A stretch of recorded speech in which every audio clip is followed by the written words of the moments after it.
When my sister Muskan and I were kids, our family lived in a charming old villa. And for a while, we loved exploring its dusty corner and climbing the apple tree in the backyard. But our favorite thing was the ghost. Yes, we called her mother because she seemed so kind and caring. Some mornings, Muskan and I would wake up, and on each of our nightstands, we would find a cup of water that hadn't been there the night before. Mother had left them there, worried that we might get thirsty during the night. Among the home's original furnitures was an antique wooden chair, which we kept against the back wall of the living room. Whenever we were preoccupied, either watching TV or playing a game, Mother would inch the chair forward. Sometime, she would have managed to move it to the center of the room. We always felt sad putting it back against the wall. Years later, long after we moved out, I found an old newspaper article about the villa's original occupant. She was a widow who murdered her 2 children by giving them each a cup of poisoned milk before bed, and then she hanged herself. The article included a photo of the villa's living room with the woman's body hanging from a beam. Beneath her, knocked over, was the old wooden chair placed exactly in the center of the room.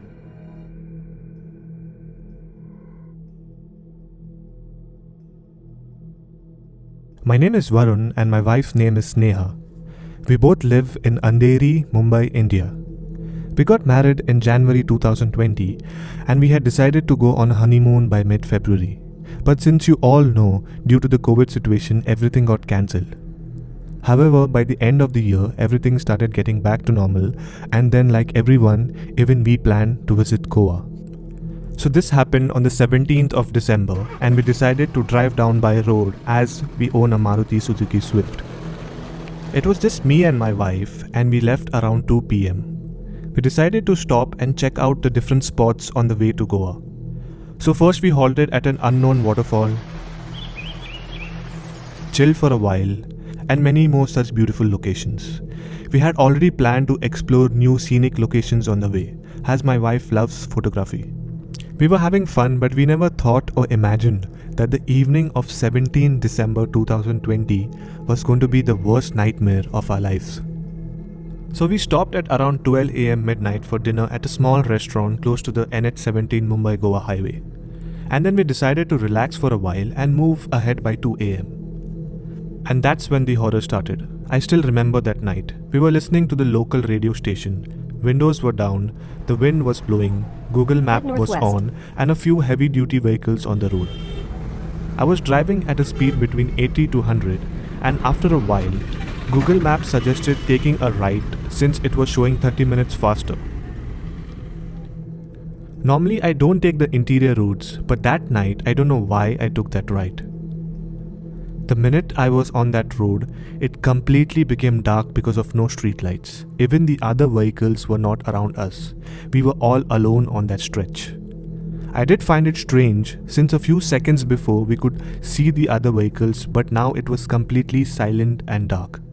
The only light on the road was from our car headlight.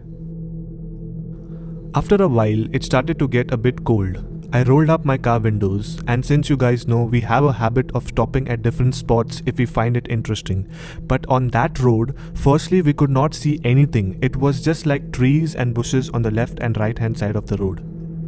I was driving a bit slow and then I noticed a small house at the corner of the road. Finally, I felt relieved.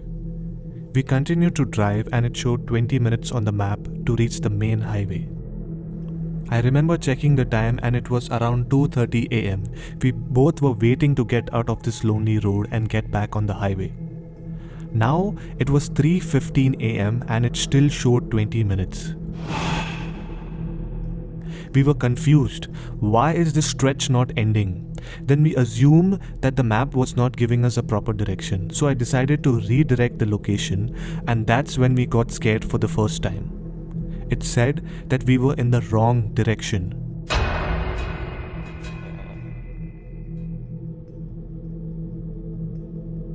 Now it was showing 1 hour to reach back to the main highway. I decided to speed up. We did not want to be there. We felt a bit weird. It started to get colder. We saw the same house at the corner of the road. I remember I had seen the same house before, but now we realized we were roaming in the same area. I increased my speed. We just wanted to get out, and then again we saw the same house. We found it strange. We got scared, something was not right. We continued. I was on the speed of 120. The map showed 10 minutes, but we were not reaching. We kept reaching to the same house. My wife told me to stop, but I did not. She got scared and started screaming. She said, "Varun, stop. Why are we not reaching the highway?" I was confused myself, and then suddenly out of nowhere, a big buffalo came in front of our car.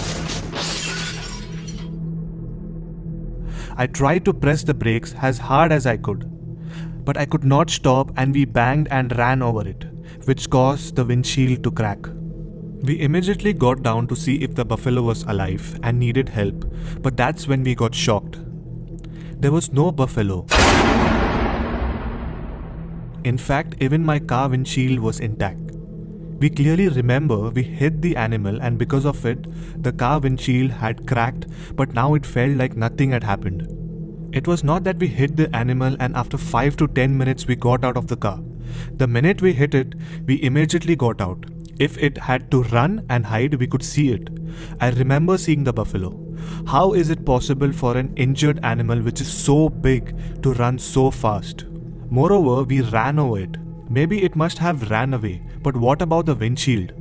It felt like nothing had happened, not even a scratch on it. But we had physical injuries because of the broken glass pieces. We really didn't know what to do. This was something extremely strange. Even if it had to be my imagination, how is that we both felt and experienced it? The scratches were totally unexplainable. We figured out it was something mysterious. We rushed to the car and drove towards the highway. My wife started chanting her prayers. Driving ahead, we finally saw a signboard and vehicles followed. We were back on the highway. I don't know what happened to us that night. It was baffling. It felt like the road was haunted. We struggled on that stretch to reach the main highway. We could see the same house again and again. And the most confusing part, where did the buffalo go? We knew we hit it at a high speed. It had to be injured. It just can't run away so fast. We cannot explain the incident, but that's what happened to us on NH-17 Mumbai Goa Highway.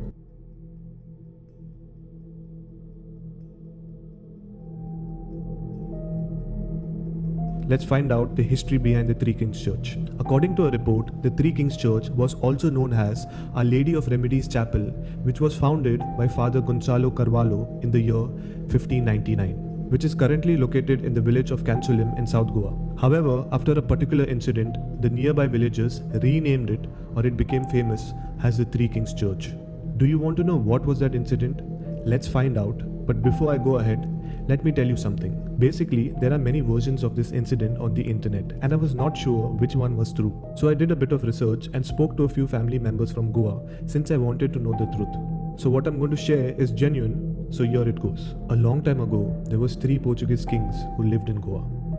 And they all wanted to rule individually, but that was not possible because they did not like each other. So one day, one of the kings named Holger Olvenger decided to kill the other 2 kings and capture the entire kingdom.